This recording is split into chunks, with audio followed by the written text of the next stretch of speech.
مولانا عبید اللہ سندھی رحمۃ اللہ علیہ 10 مارچ 1872 عیسوی کو سیالکوٹ کے قریب ایک گاؤں چیان والی میں پیدا ہوئے۔ آپ کی پیدائش سے 4 ماہ قبل ہی آپ کے والد کا انتقال ہو گیا۔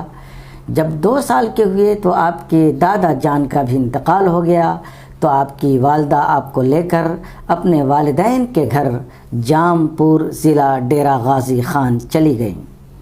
1884 عیسوی میں 15 سال کی عمر میں ایک نومسلم عالم عبید اللہ مالیر کوٹلی کی کتاب تحفۃ الہند مولانا عبید اللہ سندھی نے پڑھی۔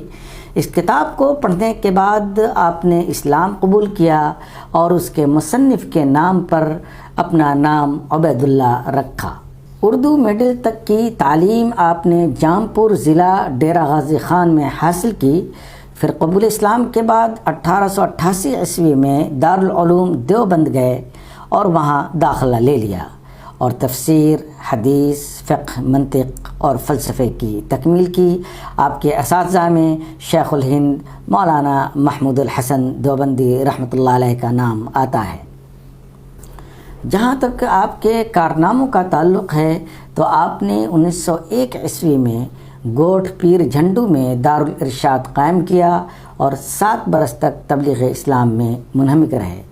1909 عیسوی میں اسیر مالٹا محمود الحسن دیوبندی رحمۃ اللہ علیہ کے حکم کی تعمیل میں دارالعلوم دیوبند گئے اور وہاں طلباء کی تنظیم جمعیت الانصار کے سلسلے میں اہم خدمات انجام دیں۔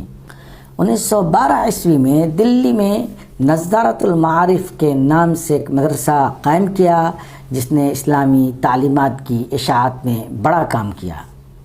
ترکی میں 1924 عیسوی میں تحریک ولی اللہ کے 3رے دور کا آغاز کیا۔ اس موقع پر آپ نے آزادی ہند کا منشور استنبول سے شائع کیا۔ ترکی سے حجاز پہنچے اور 1939 تک مکہ معظمہ میں رہے۔ اسی عرصے میں انہوں نے بر صغیر کے مسلمانوں کے حقوق اور دینی مسئلوں کو تحریروں اور تقریروں کے ذریعے عوام تک پہنچایا۔ آپ نے تحریک ریشمی رومال میں بڑھ چڑھ کر حصہ لیا۔ افغانستان کی آزادی کی اسکیم آپ ہی نے مرتب فرمائی اور 25 سال تک جلا وطن رہے۔ افغانستان میں آل انڈیا کانگریس کی ایک باضابطہ شاخ قائم کی۔ ساری زندگی قائد حریت کی حیثیت سے اسلامی اور سیاسی خدمات انجام دیتے رہے۔ جہاں تک آپ کی تصنیفات و تالیفات کا تعلق ہے تو مشہور ہیں ذاتی ڈائری، خطبات و مقالات، شعور و آگہی، شاہ ولی اللہ اور ان کا فلسفہ، فکر ولی اللہ کا تاریخی تسلسل، قرآنی شعور انقلاب، قرآن کا مطالعہ کیسے کیا جائے، مجموعہ تفاسیر امام سندھی، شاہ ولی اللہ اور ان کی سیاسی تحریک، تفسیر المقام المحمود۔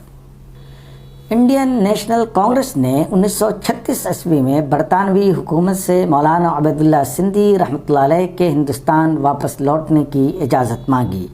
چنانچہ مولانا عبید اللہ سندھی سعودی عرب سے کراچی بندرگاہ پر پہنچے۔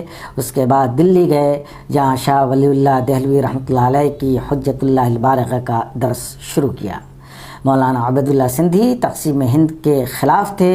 ہندوستان واپسی کے بعد انہوں نے سبھاش چندر بوس سے ملاقاتیں شروع کیں اور جرمنی اور جاپان جانے کا عندیہ دیا، اور پہلی جنگ عظیم میں جس طرح مولانا عبید اللہ سندھی، راجہ مہندر پرتاپ سنگھ اور مولانا برکت اللہ نے برٹش حکومت سے جنگ کا جو منصوبہ بنایا تھا اسی نوعیت کا منصوبہ بنانے پر زور دیا۔